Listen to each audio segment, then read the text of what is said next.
Ignition. Liftoff.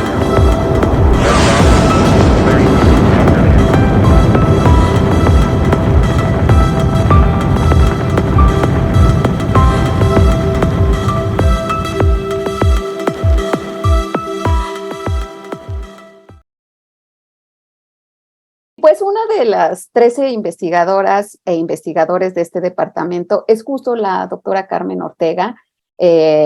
Para quienes no las conocen, les cuento que la doctora cursó sus estudios de licenciatura en química y su doctorado aquí en la UNAM, así que es toda una puma. Además, a lo largo de su trayectoria científica ha realizado diversas estancias, como la que realizó en Toulouse, Francia. Sus intereses de investigación se enfocan en la estabilización de intermediarios reactivos a través de complejos organometálicos y su aplicación en síntesis orgánica y catálisis. Recientemente ha orientado sus líneas de investigación al diseño de nuevos colorantes push-pull con potenciales aplicaciones optoeléctricas. Y bueno, a lo largo de su trayectoria ha publicado más de 50 artículos en revistas indizadas de circulación internacional. Y por si fuera poco, también es la jefa de la unidad de comunicación, que es justo el departamento que organiza este evento de divulgación para que todos ustedes conozcan un poco de lo que hacemos aquí en el Instituto de Ciencias Nucleares. Carmen, muchas gracias por aceptar dar esta charla y pues cuéntanos de el hierro como artífice para construir nuevas moléculas luminiscentes. Muchas gracias, Berenice, por esta presentación. Y bueno, ahora me toca estar del otro lado como investigadora para platicarles lo que hacemos. Déjenme compartir mi pantalla para poder platicarles. Por aquí un momentito. Estamos aquí. Excelente, muy bien. Pues como comentaba Berenice, mis líneas de investigación se han ido modificando a lo largo de los años y hemos estado últimamente incursionando en la síntesis de moléculas luminiscentes y para eso estamos usando una gran variedad de estrategias, entre ellas el uso de metales. Entonces vamos a platicar rápidamente de algunos conceptos básicos para que podamos entender pues hacia dónde queremos ir y cuáles son los alcances de las líneas de investigación que estamos desarrollando. Pues bueno, ¿qué es la luminiscencia? Pues es un término que se utiliza para describir todos los procesos de emisión de luz en un material, que no necesariamente tienen que ver con procesos de aumento de temperatura. Estas propiedades ópticas se dividen en dos grandes grupos. La primera es la fotoluminiscencia y la segunda es la quimioluminiscencia. En ambas propiedades vamos a tener esta emisión de luz. ¿Cómo la podemos explicar? Bueno, por ejemplo, la fluorescencia, que es una de estas propiedades, es, como les he comentado, una propiedad óptica y entonces tenemos que ir un poquito hacia entender la naturaleza de las moléculas. Las moléculas están formadas por átomos y esos átomos a su vez están formados por un núcleo y por electrones. Bueno, cuando estos átomos son excitados con una longitud de onda de un haz de luz, pues entonces, en ese momento, esos electrones que están en el estado basal pueden excitarse, aumentan su energía y entonces eso puede generar un estado excitado.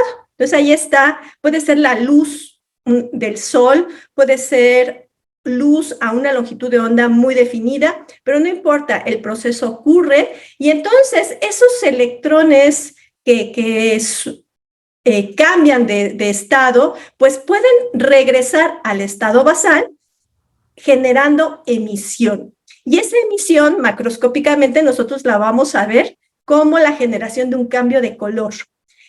Y normalmente estos cambios de color son estos colores que vemos aquí en esta figura que tenemos, son colores muy brillantes. Este fenómeno pareciera que solamente lo presentan los compuestos químicos y no es la realidad. Podemos encontrarlo también en la naturaleza, y tal es el caso de los efectos en este caso, bioluminiscencia, que podemos ver en las luciérnagas, en las medusas y en algunos peces que utilizan como mecanismos de defensa o que utilizan como mecanismos de apareamiento, como comunicación entre ellos. Entonces, es interesante que pues esta propiedad óptica la podamos ver reflejada en la naturaleza. Pues bueno, cuando hablamos de compuestos químicos, pues entonces vamos a darle el nombre de fluoróforos. A los químicos nos encanta darles nombres a los compuestos. Entonces aquí les presento una variedad de compuestos que van a tener estructuras muy variadas, colores igual brillantes. Los vamos a tener estos colores tanto en el estado sólido como en solución. Y pues aquí les pongo el ejemplo curioso de esta sustancia que es la quinina. Es una sustancia que forma parte de esta bebida que seguramente algunos de ustedes conocen, que es el agua quina. Cuando el agua quina se irradia con una fuente de luz ultravioleta, esa quinina cambia de color, se ilumina. Entonces ahí tenemos un compuesto fluorescente. Pues bueno, estos compuestos se pueden aplicar en diferentes áreas.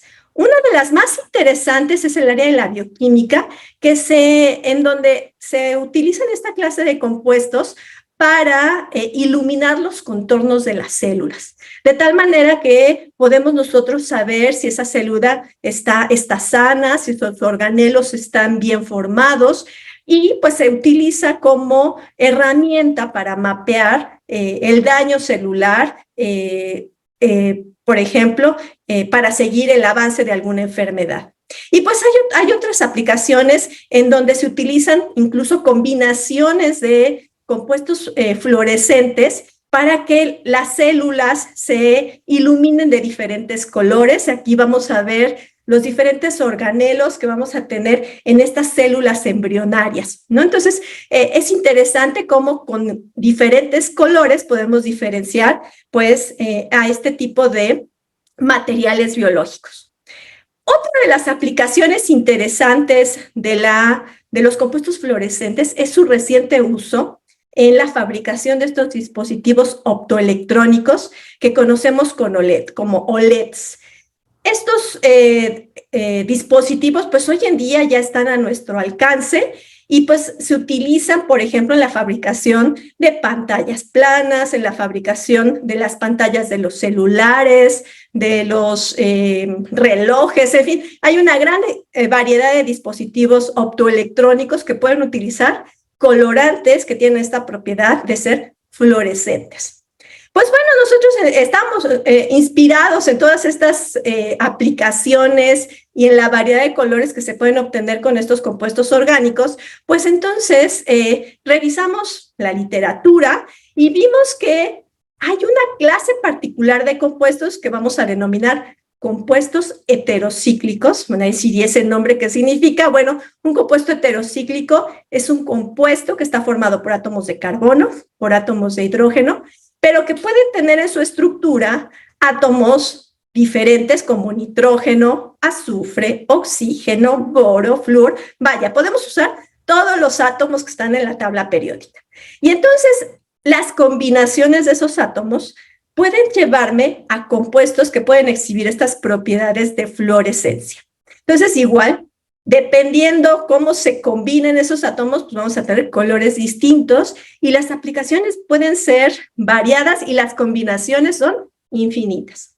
Pues bueno, pensando en eso, pensamos que podíamos trabajar en la síntesis de compuestos de este tipo y aquí, pues para hacer algo novedoso, se nos ocurrió que podíamos utilizar compuestos organometálicos. Entonces, pues, ¿qué es un complejo organometálico? Pues bueno, pues nuevamente, para los químicos, nuestro lenguaje siempre se basa en el uso de la tabla periódica.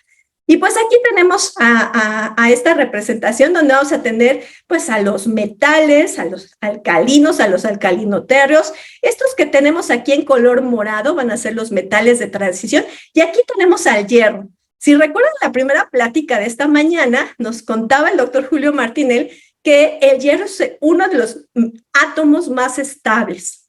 Y pues bueno, pues eso le da ciertas características. Vamos a ver ahorita más adelante a qué me voy a referir con eso. Pues fíjense que cuando yo combino estos metales de transición, los que están en color morado, con un átomo de carbono, pues genero los complejos organometálicos. Y entonces, pues puedo divertirme con todos estos átomos para generar una gran variedad de compuestos que nuevamente van a tener muy diversas aplicaciones. Pues bueno, y a lo mejor ustedes dirán, ¿y es que los complejos organometálicos solamente existen en un laboratorio? Pues no, la respuesta es que también están presentes en nuestro cuerpo. ¿Cómo me va a hacer eso? Me van a decir. Pues seguramente que ustedes han oído escuchar de la vitamina B12. Bueno, la vitamina B12 es una de las vitaminas esenciales para que nuestro cuerpo funcione bien. Y el nombre químico sería una cianocobalamina. Es un compuesto organometálico que tiene aquí en esta parte un átomo de cobalto, y ese átomo de cobalto va a estar enlazado a átomos de carbono, átomos de nitrógeno, y entonces este compuesto pues es claramente un ejemplo de un compuesto organometálico presente en el cuerpo humano, ¿no? También existen compuestos organometálicos que hoy se desarrollan, por ejemplo, para el área de los fármacos. Y como ustedes saben, una de las enfermedades más difíciles de curar es el cáncer. Entonces, se han desarrollado una gran variedad de compuestos y entre ellos están los organometálicos, que se utilizan como parte de las herramientas de cura para esta enfermedad. Pues bueno, yo les contaba hace un momento que dentro de los metales que se pueden utilizar para preparar compuestos organometálicos está el hierro. ¿Por qué me gusta el hierro como elemento? Bueno, les cuento un poquito de su historia. El hierro es el cuarto metal en abundancia en la corteza terrestre. Está presente en diferentes partes de nuestro planeta, principalmente en el núcleo. Y está acompañado de otros metales como níquel, pero el hierro ocupa el 35%. Entonces eso hace que se vuelva en un metal abundante. ¿Cómo lo encontramos? Bueno, pues va a estar presente en una gran variedad de minerales.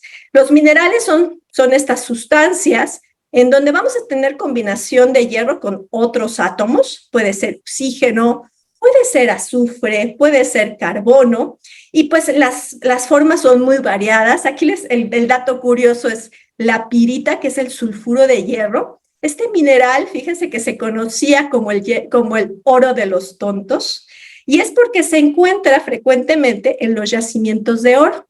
Y entonces los mineros a veces lo confundían en las minas, ¿no? Entonces, pues es el dato curioso, y como ven ustedes aquí en la fotografía, tiene un aspecto muy parecido al del oro metálico. Bueno, pues eso fue solamente una anécdota sobre el hierro.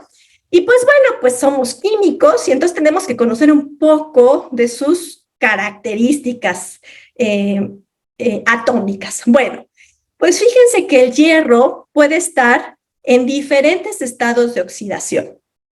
Vamos a encontrar al hierro en su estado elemental, que sería el hierro cero, pero yo le puedo poner electrones o le puedo quitar electrones, y entonces puedo tener todos estos estados de oxidación, y dependiendo de eso, pues vamos a tener una gran variedad de compuestos. Se va a combinar con otros átomos y eso va a generar compuestos con diferentes geometrías. Entonces podemos tener compuestos en donde tengamos 4 átomos, y entonces la geometría preferida del hierro va a ser la tetraédrica, que es esta que tenemos aquí. Cuando se combina con 5 grupos, en este caso son moléculas de monóxido de carbono, pues entonces tenemos geometrías de este estilo, bipirámides trigonales.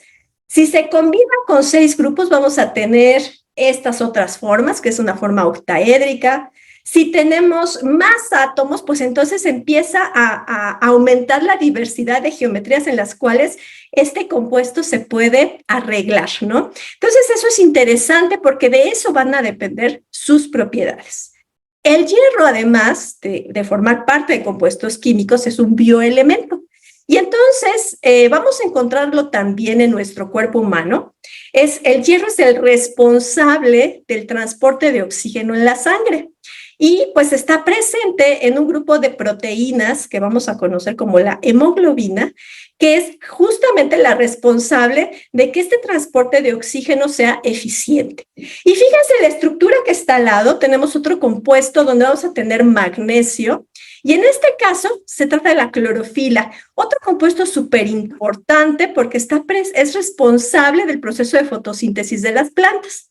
Entonces, pues, tiene demasiadas bondades el hierro, y pues nosotros en el laboratorio lo que hacemos es preparar compuestos organometálicos. ¿Cómo podemos hacerlo? Bueno, partimos de este compuesto que es el pentacarbonilo de hierro, que es un compuesto líquido de color naranja. Cuando este compuesto lo ponemos en presencia de ácido acético, que es el vinagre que conocemos en casa, y además lo ponemos en presencia de la luz del sol, lo irradiamos, lo que ocurre es una reacción en donde comienza a formarse un sólido. Y ese sólido, después de un tiempo de exposición, me va a llevar a la formación de un compuesto sólido naranja que tiene este aspecto. Y pues bueno, esa es nuestra materia prima para llevar a cabo la síntesis de fluoróforos. ¿Por qué es importante? Pues porque ese compuesto tiene múltiples aplicaciones en síntesis orgánica. Entonces, pensando en todo esto, a nosotros se nos ocurrió que podríamos preparar fluoróforos, ya les había comentado, que tuvieran esa estructura, donde el átomo de nitrógeno estuviese aquí en el vértice de estos dos anillos, y este enlace se puede preparar a través de una reacción de acoplamiento, que es una reacción de unión, para generar un enlace entre el átomo de carbono y el átomo de nitrógeno. Y la idea era prepararlo a partir de este sustrato, nada más que el problema es que es inestable. Entonces, se nos ocurrió que podíamos estabilizarlo a través de su coordinación al hierro, formando un compuesto organometálico. Pues eso fue lo que hicimos, y entonces preparamos una serie de compuestos que pues tenían esta estructura. Aquí es este enlace carbono, oxígeno, carbono, carbono, doble enlace, le vamos a llamar grupo cetena, ese va a ser la estrella de todo esto. Y pues este compuesto lo podemos preparar a partir de una reacción que tuvimos que inventar en el laboratorio, una reacción de carbonilación. Esa reacción no es otra cosa que incorporar una molécula de monóxido de carbono aquí, en esta posición. Entonces, ¿cómo lo hacemos? Pues rápidamente les cuento un poco de la síntesis de este complejo. Bueno, pues aquí estamos, esta es la materia prima, es un compuesto que en soluciones de color morado, color violeta. Cuando lo ponemos en presencia del compuesto que habíamos preparado con la luz del sol, el nonacarbonilo de hierro, rápidamente cambia de color. Y entonces este cambio de color nos indica que ha habido una reacción de coordinación. Y entonces, pues estábamos muy contentos, la reacción es bastante eficiente y pudimos además, utilizando técnicas como la difracción de rayos X de monocristal, comprobar la estructura. Entonces aquí nos aseguramos que el metal estuviese coordinado al sustrato inicial. Ya teniendo esto, pues entonces decidimos trabajar en la siguiente etapa, que era la reacción de carbonilación, y aquí lo que hacemos es poner a este compuesto que preparamos anteriormente en presencia de una atmósfera de monóxido de carbono y en presencia de otro compuesto organometálico, que va a ser el metilitio. Nuevamente pudimos comprobar la estructura de este compuesto usando esta técnica de difracción de rayos X de monocristal, además de otras técnicas que usamos frecuentemente en el laboratorio. Había que probar que la reacción fuera general, y entonces pues eso fue lo que hicimos. siempre es importante hacerlo en un laboratorio, que la reacción sirva para preparar muchos compuestos. Y aquí hicimos todas las combinaciones que se nos ocurrieron para ver que nuestro método funcionaba. Y después, pues ya teniendo esto, pues exploramos si nuestra propuesta para preparar esos compuestos fluorescentes era viable. Y pues bueno, lo único que hicimos fue poner ese complejo organometálico que habíamos preparado en presencia de calor, y al término de unos minutos comienza a formarse una solución que se vuelve luminiscente. Esta solución de color azul, pues es la responsable, es el indicativo de que la reacción había procedido, pero todavía teníamos nuestras dudas, no sabíamos si habíamos obtenido el producto correcto. Entonces, pensábamos que podía haber dos productos de reacción. Después de mucho trabajar en aislar, purificar, caracterizar, que son parte esencial de un proceso de síntesis, pues comprobamos que nuestra reacción fue eficiente y que además fue selectiva y eficiente. Pues bueno, con esto, pues decidimos ir a la siguiente etapa, que fue probar si la reacción era general. Y entonces, pues lo hicimos, y pues nuestra sorpresa es que dependiendo de los sustituyentes, el color también se va modificando. Entonces, pues eso nos da idea de que pequeñas variaciones en la estructura de un compuesto pueden cambiar las propiedades. Entonces, la siguiente etapa era corroborar, pues, o explicar esas propiedades fotoluminiscentes, y pues lo que hicimos fueron estudios utilizando haces de luz en diferentes longitudes de onda, y observamos que específicamente a 365 nanómetros podíamos lograr un cambio y una emisión máxima. Entonces, pues eso nos puso muy contentos, y pues recientemente también hemos estado explorando otras reacciones utilizando este mismo complejo que resultó bastante interesante para sintetizar esta otra clase de compuestos que también tienen propiedades biológicas. Entonces, una misma materia prima, un mismo compuesto inicial te puede servir para hacer muchas reacciones. Entonces, eso es lo interesante y eso es lo que nos apasiona a nosotros estudiar en el laboratorio de precursores organometálicos. ¿Qué sigue? Pues bueno, pues hay que probar si efectivamente podemos utilizar estos compuestos en algunas aplicaciones. Nos interesan los sensores moleculares, que son dispositivos de encendido y apagado. Entonces, cuando tenemos un sensor molecular, significa que lo ponemos en presencia de luz, y entonces después de un momento, lo que va a ocurrir es que se enciende el compuesto. Si le quitamos el estímulo de luz que le hemos puesto, el sensor se apaga.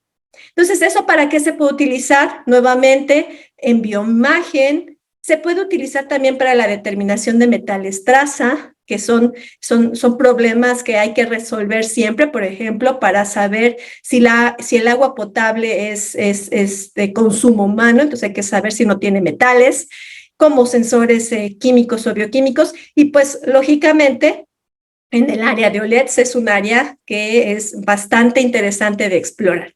Y pues bueno, nos encuentran en el Instituto de Ciencias Nucleares. Esta es la fachada de nuestro instituto, nuestro laboratorio está al interior, y aquí está mi grupo de trabajo. Ellos son los responsables de hacer todos estos trabajos de investigación, y como verán son muchos jóvenes, chicas y chicos apasionados por la química. Y pues bueno, pues a todos ustedes muchísimas gracias. Ignition, lift off.